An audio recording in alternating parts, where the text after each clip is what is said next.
I'd like to tell you about the strangest secret in the world. Some years ago, the late Nobel Prize-winning Dr. Albert Schweitzer was being interviewed in London, and a reporter asked him, "Doctor, what's wrong with men today?" And the great doctor was silent a moment, and then he said, "Men simply don't think." It's about this that I want to talk with you. We live today in a golden age. This is an era that man has looked forward to, dreamed of, and worked toward for thousands of years. But since it's here, we pretty well take it for granted. We in America are particularly fortunate to live in the richest land that ever existed on the face of the earth, a land of abundant opportunity for everyone. But do you know what happens? Well, let's take 100 men who start even at the age of 25. Do you have any idea what will happen to those men by the time they're 65? These 100 men who all start even at the age of 25 believe they're going to be successful. If you ask any one of these men if he wanted to be a success, he'd tell you he did. And you'd notice that he was eager toward life, that there was a certain sparkle to his eye, an erectness to his carriage, and life seemed like a pretty interesting adventure to him. But by the time they're 65, 1 will be rich. 4 will be financially independent. 5 will still be working. 54 will be broke. Now think a moment. Out of the 100, only 5 make the grade. Now why do so many fail? What has happened to the sparkle that was there when they were 25? What's become of the dreams, the hopes, the plans? And why is there such a large disparity between what these men intended to do and what they actually accomplished? When we say about 5% achieve success, we have to define success. And here's the best definition I've ever been able to find.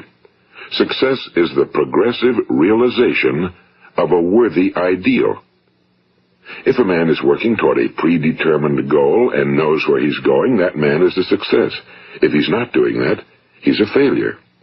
Success is the progressive realization of a worthy ideal. Rollo May, the distinguished psychiatrist, wrote a wonderful book called Man's Search for Himself. And in this book he says, the opposite of courage in our society is not cowardice. It is conformity. And there you have the trouble today. It's conformity, people acting like everyone else without knowing why, without knowing where they're going. Now think of it. In America right now, there are over 18 million people 65 years of age and older. And most of them are broke. They're dependent on someone else for life's necessities.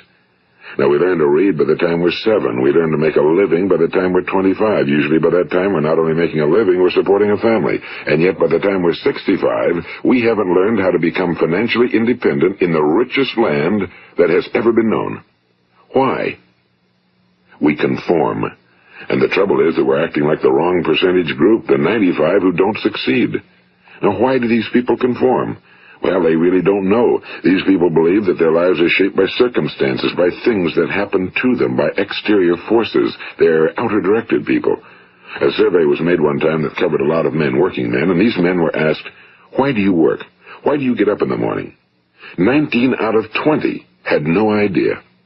If you ask them, they'll say, well, everyone goes to work in the morning, and that's the reason they do it, because everyone else is doing it. Now let's get back to our definition of success. Who succeeds? The only person who succeeds is the person who is progressively realizing a worthy ideal. He's the person who says, I'm going to become this, and then begins to work toward that goal. I'll tell you who the successful people are. A success is the school teacher who's teaching school because that's what he or she wants to do. The success is the woman who's a wife and mother because she wanted to become a wife and mother and is doing a good job of it. The success is the man who runs the corner gas station because that was his dream. That's what he wanted to do. The success is the successful salesman who wants to become a top-notch salesman and grow and build with his organization. A success is anyone who is doing deliberately a predetermined job because that's what he decided to do deliberately. But only 1 out of 20 does that. That's why today there isn't really any competition unless we make it for ourselves. Instead of competing, all we have to do is create. You know, for 20 years I looked for the key which would determine what would happen to a human being. Was there a key I wanted to know which would make the future a promise that we could foretell to a large extent? Was there a key that would guarantee a person's becoming successful if he only knew about it and knew how to use it? Well, there is such a key, and I've found it. Have you ever wondered why so many men work so hard and honestly without ever achieving anything in particular, and others don't seem to work hard and yet seem to get everything? They seem to have the magic touch. You've heard them say that about someone. Everything he touches turns to gold. And have you ever noticed that a man who becomes successful tends to continue to become successful? And on the other hand, have you noticed how a man who's a failure tends to continue to fail? Well, it's because of goals. Some of us have goals, some don't. People with goals succeed because they know where they're going. It's that simple. Think of a ship leaving a harbor, and think of it with the complete voyage mapped out and planned. The captain and crew know exactly where it's going and how long it'll take. It has a definite goal. Now, 9,999 times out of 10,000, it will get to where it started out to get.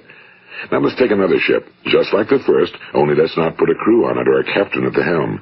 Let's give it no aiming point, no goal, no destination. We just start the engines and let it go. I think you'll agree with me that if it gets out of the harbor at all, it will either sink or wind up on some deserted beach, a derelict. It can't go anyplace because it has no destination and no guidance, and it's the same with a human being. Take the salesman, for example. There's no other person in the world today with the future of a good salesman. Selling is the world's highest paid profession, if we're good at it and if we know where we're going. Every company needs top-notch salesmen, and they reward those men. The sky's the limit for them. But how many can you find? Someone once said the human race is fixed, not to prevent the strong from winning, but to prevent the weak from losing. The American economy today can be likened to a convoy in time of war. The entire economy is slowed down to protect its weakest link, just as the convoy had to go at the speed that would permit its slowest vessel to remain in formation. That's why it's so easy to make a living today. It takes no particular brains or talent to make a living and support a family today. So we have a plateau of so-called security, if that's what a person's looking for. But we do have to decide how high above this plateau we want to aim. Now let's get back to the strangest secret in the world, the story that I wanted to tell you today. Why do men with goals succeed in life and men without them fail? Well, let me tell you something which, if you really understand it, will alter your life immediately. If you understand completely what I'm going to tell you from this moment on, your life will never be the same again. You will suddenly find that good luck just seems to be attracted to you. The things you want just seem to fall in line, and from now on you won't have the problems, the worries, the gnawing lump of anxiety that perhaps you've experienced before. Doubt, fear, well, they'll be things of the past. Here's the key to success and the key to failure. We become what we think about. Now let me say that again. We become what we think about. Throughout all history, the great wise men and teachers, philosophers and prophets have disagreed with one another on many different things. It's only on this one point that they are in complete and unanimous agreement. Listen to what Marcus Aurelius, the great Roman emperor, said. A man's life is what his thoughts make of it. Disraeli said this, everything comes if a man will only wait. I've brought myself by long meditation to the conviction that a human being with a settled purpose must accomplish it, and that nothing can resist a will that will stake even existence for its fulfillment. Ralph Waldo Emerson said this, a man is what he thinks about all day long. William James said, the greatest discovery of my generation is that human beings can alter their lives by altering their attitudes of mind. And he also said, we need only in cold blood act as if the thing in question were real, and it will become infallibly real by growing into such a connection with our life that it will become real. It will become so knit with habit and emotion that our interest in it will be those which characterize belief. And he also said, if you only care enough for a result, you will almost certainly attain it. If you wish to be rich, you will be rich. If you wish to be learned, you will be learned. If you wish to be good, you will be good. Only you must then really wish these things and wish them exclusively, and not wish at the same time 100 other incompatible things just as strongly. In the Bible, you read in Mark 9:23, if thou canst believe, all things are possible to him that believeth. My old friend Dr. Norman Vincent Peale put it this way, this is one of the greatest laws in the universe. Fervently do I wish I had discovered it as a very young man. It dawned upon me much later in life, and I found it to be one of the greatest, if not my greatest discovery outside of my relationship to God. The great law, briefly and simply stated, is that if you think in negative terms, you will get negative results. If you think in positive terms, you will achieve positive results. That is the simple fact, he went on to say, which is at the basis of an astonishing law of prosperity and success. In 3 words, believe and succeed. William Shakespeare put it this way: our doubts are traitors and make us lose the good we oft might win by fearing to attempt. George Bernard Shaw said, people are always blaming their circumstances for what they are. I don't believe in circumstances. The people who get on in this world are the people who get up and look for the circumstances they want, and if they can't find them, make them. Well, it's pretty apparent, isn't it? And every person who discovered this for a while believed that he was the first one to work it out. We become what we think about. Now, it stands to reason that a person who's thinking about a concrete and worthwhile goal is going to reach it, because that's what he's thinking about, and we become what we think about. Conversely, the man who has no goal, who doesn't know where he's going, and whose thoughts must therefore be thoughts of confusion and anxiety and fear and worry, becomes what he thinks about. His life becomes one of frustration and fear and anxiety and worry. And if he thinks about nothing, he becomes nothing. Now, how does it work? Why do we become what we think about? Well, I'll tell you how it works as far as we know. Now, to do this, I want to tell you about a situation that parallels the human mind. Suppose a farmer has some land, and it's good fertile land. Now, the land gives the farmer a choice. He may plant in that land whatever he chooses. The land doesn't care. It's up to the farmer to make the decision. Now, remember, we're comparing the human mind with the land because the mind, like the land, doesn't care what you plant in it. It will return what you plant, but it doesn't care what you plant. Now, let's say that the farmer has 2 seeds in his hand. One is a seed of corn. The other is nightshade, a deadly poison. He digs 2 little holes in the earth, and he plants both seeds, one corn, the other nightshade. He covers up the holes, waters, and takes care of the land, and what will happen? Invariably, the land will return what's planted. As it's written in the Bible, as ye sow, so shall ye reap. Now remember, the land doesn't care. It'll return poison in just as wonderful abundance as it will corn. So up come the 2 plants, one corn, one poison. Now, the human mind is far more fertile, far more incredible and mysterious than the land, but it works the same way. It doesn't care what we plant. Success, failure. A concrete, worthwhile goal, or confusion. Misunderstanding, fear, anxiety, and so on. But what we plant, it must return to us. You see, the human mind is the last great unexplored continent on Earth. It contains riches beyond our wildest dreams. It will return anything we want to plant. Now, you might say, well, if that's true, why don't people use their minds more? Well, I think they figured out an answer to that one, too. Our mind comes as standard equipment at birth. It's free, and things that are given to us for nothing we place little value on. Things that we pay money for, we value. The paradox is that exactly the reverse is true. Everything that's really worthwhile in life came to us free. Our minds, our souls, our bodies, our hopes, our dreams, our ambitions, our intelligence, our love of family and children and friends and country, all these priceless possessions are free. But the things that cost us money are actually very cheap and can be replaced at any time. A good man can be completely wiped out and make another fortune. He can do that several times.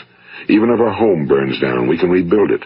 But the things we got for nothing, we can never replace.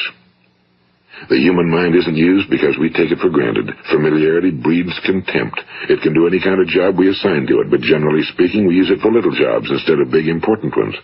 Universities have proved that most of us are operating on about 10% or less of our abilities. So decide now, what is it you want? Plant your goal in your mind. It's the most important decision you'll ever make in your entire life. What is it you want? Do you want to be an outstanding salesman? A better worker at your particular job? Do you want to go places in your company? In your community? Do you want to get rich? All you've got to do is plant that seed in your mind, care for it, work steadily toward your goal, and it will become a reality. It not only will, there's no way that it cannot. You see, that's a law, like the laws of Sir Isaac Newton, the laws of gravity. If you get on top of a building and jump off, you'll always go down. You'll never go up, and it's the same with all the other laws of nature. They always work. They're inflexible. Think about your goal in a relaxed, positive way.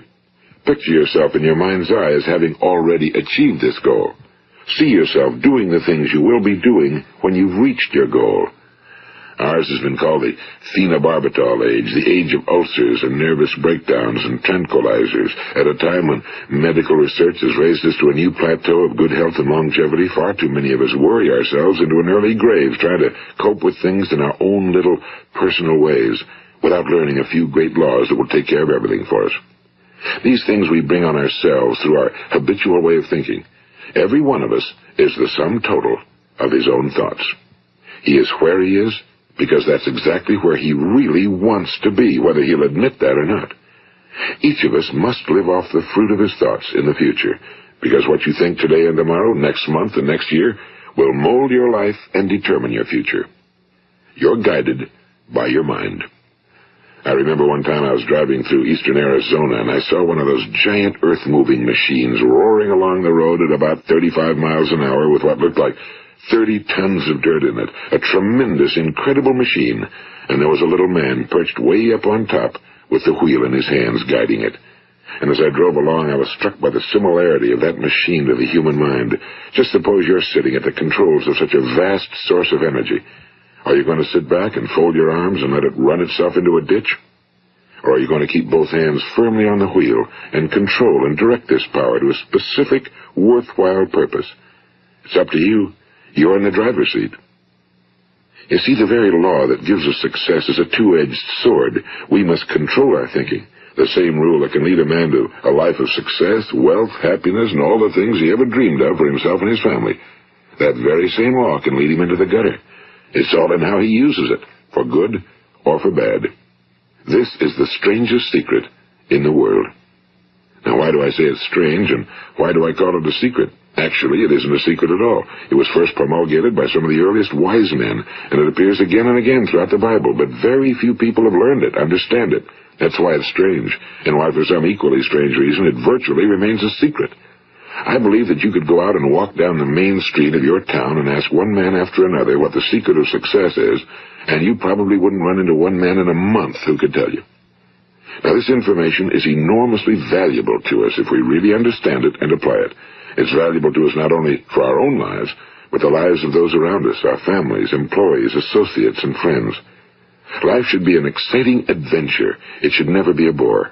A man should live fully, be alive. He should be glad to get out of bed in the morning. He should be doing a job he likes to do because he does it well. One time I heard Grove Patterson, the great late editor-in-chief of the Toledo Daily Blade, make a speech, and as he concluded his speech, he said something I've never forgotten. He said, "My years in the newspaper business have convinced me of several things. Among them, that people are basically good, and that we came from someplace, and we're going someplace. So we should make our time here an exciting adventure. The architect of the universe didn't build a stairway leading nowhere." And the greatest teacher of all, the carpenter from the plains of Galilee, gave us the secret time and time again. As ye believe, so shall it be done unto you. I've explained the strangest secret in the world and how it works. Now, on this side, I want to explain how you can prove to yourself the enormous returns possible in your own life by putting this secret to a practical test. I want you to make a test that will last 30 days. It isn't going to be easy, but if you'll give it a good try, it will completely change your life for the better. Now, back in the 17th century, Sir Isaac Newton, the English mathematician and natural philosopher, gave us some natural laws of physics which apply as much to human beings as they do to the movement of bodies in the universe. And one of these laws is that for every action, there is an equal and opposite reaction. Simply stated, as it applies to you and me, it means we can achieve nothing without paying the price. The results of your 30-day experiment will be in direct proportion to the effort you put forth. To be a doctor, you must pay the price of long years of difficult study. To be successful in selling, and remember that each of us succeeds to the extent of his ability to sell. Selling our families on our ideas, selling education in schools, selling our children on the advantages of living the good and honest life, selling our associates and employees on the importance of being exceptional people. To, of course, the profession of selling itself. But to be successful in selling our way to the good life, we must be willing to pay the price. Now, what is that price? Well, it's many things. First, it's understanding emotionally, as well as intellectually, that we literally become what we think about, that we must control our thoughts if we're to control our lives. It's understanding fully that as ye sow, so shall ye reap. Second, it's cutting away all fetters from the mind and permitting it to soar as it was divinely designed to do. It's the realization that your limitations are self-imposed and that the opportunities for you today are enormous beyond belief. It's rising above narrow-minded pettiness and prejudice. And third, it's using all your courage to force yourself to think positively on your own problem, to set a definite and clearly defined goal for yourself, to let your marvelous mind think about your goal from all possible angles, to let your imagination speculate freely upon many different possible solutions, to refuse to believe that there are any circumstances sufficiently strong to defeat you in the accomplishment of your purpose, to act promptly and decisively when your course is clear, and to keep constantly aware of the fact that you are, at this moment, standing in the middle of your own acres of diamonds, as Russell Conwell used to point out. And fourth, save at least 10% of every dollar you earn. It's also remembering that no matter what your present job, it has enormous possibilities, if you're willing to pay the price. Now let's just go over the important points in the price each of us must pay to achieve the wonderful life that can be ours. It is, of course, worth any price. 1. You will become what you think about. 2. Remember the word imagination and let your mind begin to soar. 3. Courage. Concentrate on your goal every day. 4. Save 10% of what you earn. And 5. Action. Ideas are worthless unless we act on them. Now, I'll try to outline the 30-day test I want you to make. Keep in mind that you have nothing to lose by making this test and everything you could possibly want to gain. There are two things that may be said of everyone. Each of us wants something, and each of us is afraid of something. I want you to write on a card what it is you want more than anything else. It may be more money. Perhaps you'd like to double your income or make a specific amount of money. It may be a beautiful home. It may be success at your job. It may be a particular position in life. It could be a more harmonious family. Each of us wants something. Now write down on your card specifically what it is you want. Make sure it's a single goal and clearly defined. You needn't show it to anyone, but carry it with you so that you can look at it several times a day.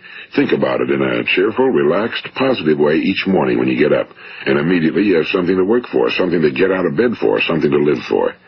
Look at it every chance you get during the day and just before going to bed at night. And as you look at it, remember that you must become what you think about, and since you're thinking about your goal, you realize that soon it will be yours. In fact, it's yours really the moment you write it down and begin to think about it. Look at the abundance all around you as you go about your daily business. You have as much right to this abundance as any other living creature. It's yours for the asking. Now we come to the difficult part. Difficult because it means the formation of what is probably a brand new habit, and new habits are not easily formed. Once formed, however, it will follow you for the rest of your life. Stop thinking about what it is you fear. Each time a fearful or negative thought comes into your consciousness, replace it with a mental picture of your positive and worthwhile goal. And there'll come times when you'll feel like giving up. It's easier for a human being to think negatively than positively. That's why only 5% are successful. You must begin now to place yourself in that group. For 30 days, you must take control of your mind. It will think about only what you permit it to think about. Each day for this 30-day test, do more than you have to do. In addition to maintaining a cheerful, positive outlook, give of yourself more than you've ever done before. Do this knowing that your returns in life must be in direct proportion to what you give. The moment you decide on a goal to work toward, you're immediately a successful person. You are then in that rare and successful category of people who know where they're going. Out of every 100 people, you belong to the top 5. Don't concern yourself too much with how you're going to achieve your goal. Leave that completely to a power greater than yourself. All you have to do is know where you're going. The answers will come to you of their own accord and at the right time.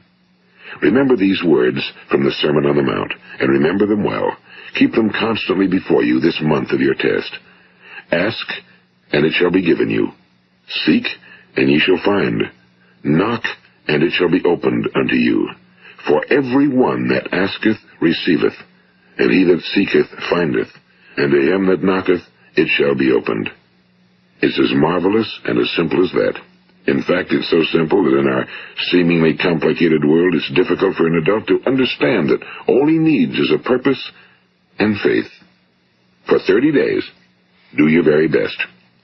If you're a salesman, go at it as you've never done before, not in a hectic fashion, but with the calm, cheerful assurance that time well spent will give you the abundance in return you deserve and want.